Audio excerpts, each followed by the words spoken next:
Okay, this document's called The Crisis. It's written by Thomas Paine. You can see his name up there in the circle.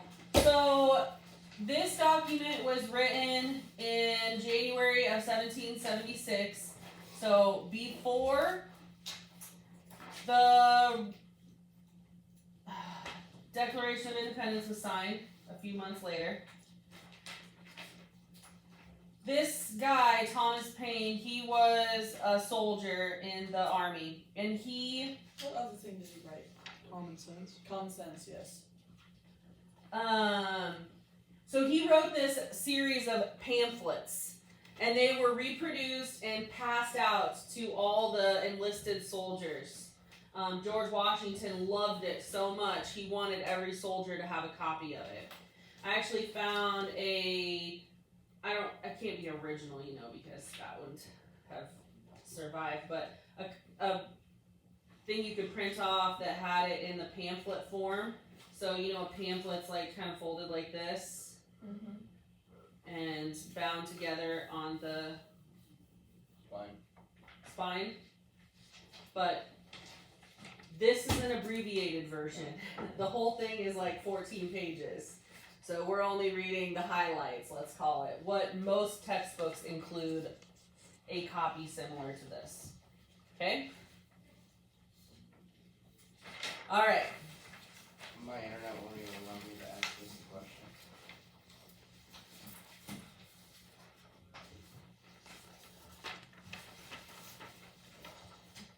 So the part that we're going to read is actually a later version. It says December 23rd, 1776. So he sent out a number of these over the course of the year. Alright, so the soldiers are already sort of started, like the Revolutionary War is kind of going when this pamphlet hits the hands of the soldiers. These are the times that try men's souls.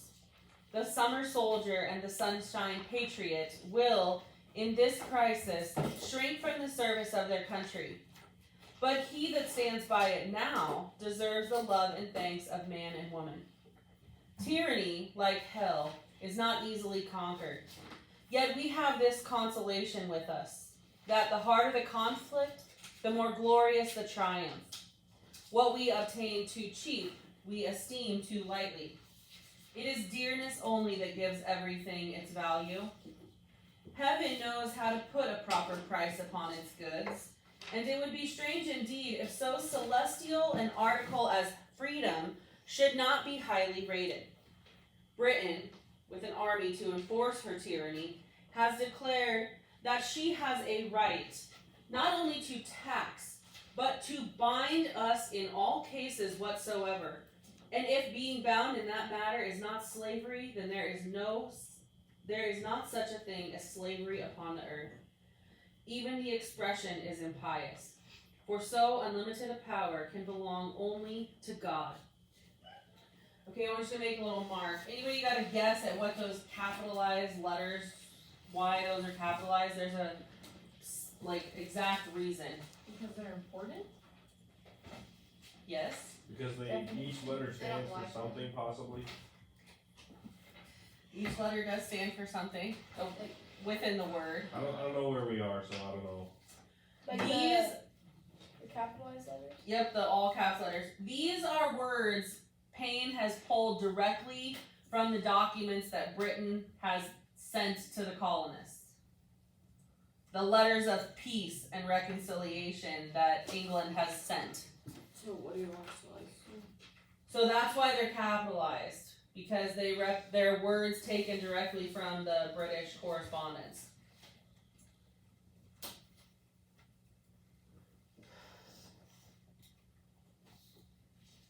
What are we supposed to do? Just write it on the document, just FYI.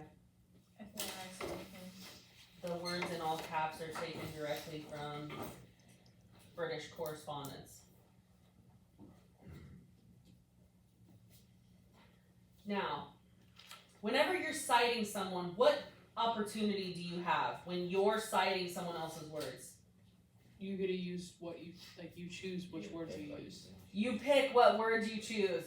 You set the context for how to use the words. And you see politicians do this all the time. Become memes on social media. When someone takes a part of a sentence and spins it, and oftentimes that's not the way that the speaker meant it, but you have to always be careful with your words. So when these words were in the document, did they say we intend to bind you in all cases whatsoever? Probably not. But Thomas Paine chose these words because he knew they would make people feel angry. Number one reason, to fire them up. Okay, question number 2 that some of you maybe can't see says, what is being juxtaposed in this paragraph? What 2 ideas? This is a really important kind of basis for this whole essay. What's the juxtaposition? I don't like that word. What is being juxtaposed? So if you look at your It was freedom and devices, juxtaposition is when you take 2 things and you hold them up side by side to highlight so they're more impactful. Okay, what did you say, Seth? I said freedom and slavery. That's exactly right. And when we explain a juxtaposition, we usually use verses. So it's freedom versus slavery. Wait a minute, what? And this idea is automatically in the minds of the reader. There's a question on the computer? Yes, the questions are on I school didn't know issues. that, I was confused. So, whose side are you on if you're reading this? After you read that first paragraph, freedom or slavery? Freedom. Obviously. So right from the jump, Thomas Paine gets the readers on his side by putting this image of freedom versus slavery. It's like it's burned in your mind. You can't unsee it.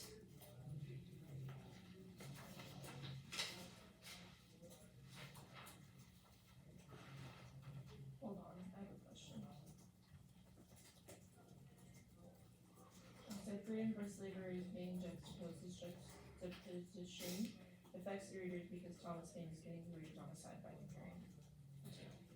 Yeah, so how would the reader be, does it say affected? Affected. How would the reader be affected? Yes, them on my side. Okay? He automatically chooses a side. What else? Affect with an A, that's the verb form. What does it make the person experience? Like Emotion. He What's feels like this he one? has to be on that side. oh, what's Okay. the word? I'm looking for. Maybe a little bit of moral Yes. dilemma, like you obviously you have to pick freedom, like only tyrants pick slavery. It's probably a pathos, but also I definitely hear an argument for ethical, like morally right to choose freedom. That's what I'm It creates an us versus them mentality right from the beginning. How important was the us versus them mentality in the Revolutionary War? Very. The most important thing. That's why we have it. Because we were unmanned, undermanned, underarmed, under everything. Like, if you were going to have a betting game on who was going to win the Revolutionary War, only a madman would have chosen the colonists. This ragtag bunch of guys. They don't have a central leadership. They don't really have a plan necessarily, but they have heart. They want to win versus the British who, they're doing what they're told. It's the greatest underdog story in all of history. It is a strong one. Okay, I have to read because there's only like 10 minutes left. We gotta make it through this whole thing. So, paragraph 2. Whether the independence of the continent was declared too soon or delayed too long, I will not now enter into as an argument. My own simple opinion is that had it been 8 months earlier, it would have been much better. We did not make a proper use of last winter. Neither could we while we were in a dependent state. However, the fault, if it were one, was all our own. We have none to blame but ourselves. But no great deal is lost yet.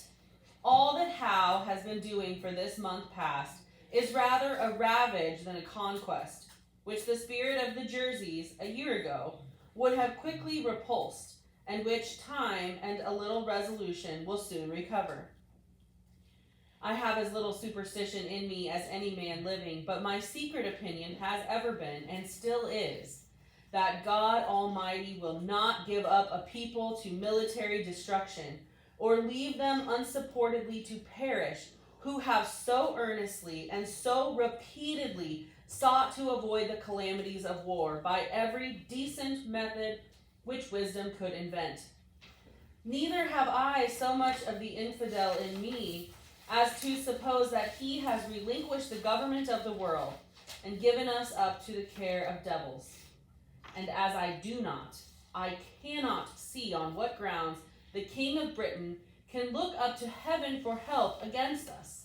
A common murderer, a highwayman, or a housebreaker has as good a pretense as he. Okay, that's comparing this paragraph has 2 points if you want to write in the side notes. The first half is to suggest that what? The colonists have what? Tried everything to prevent war. Yes, and he's trying to, like, they tried to avoid it, and what else? Did they try to? They've tried to like reason with England. Is that Something else. It goes with the end, that's why you gotta get this one right. Like God is with them. God is with them. Versus, on the other side, No. On the second half? yep, on the second half, so if God is with us, God's against England? he's against England. Who does he compare the king to? Satan. No, you started singing it. I wouldn't have. Murder. Highwaymen, murderers, thieves. God is more likely to be on the side of those people than the side of the King of England. Which one are we answering? We're just jotting down some notes because I'm not going to be here while you answer the questions. So you got to follow along in the packet. We'll Sorry, need that. she probably needs that so you can fill it out. Thank you. You're welcome. Okay, paragraph 4. 'Tis surprising to see how rapidly a panic will sometimes run through a country. All nations and ages have been subject to them. Britain has trembled like an ague at the report of a French fleet of flat-bottomed boats.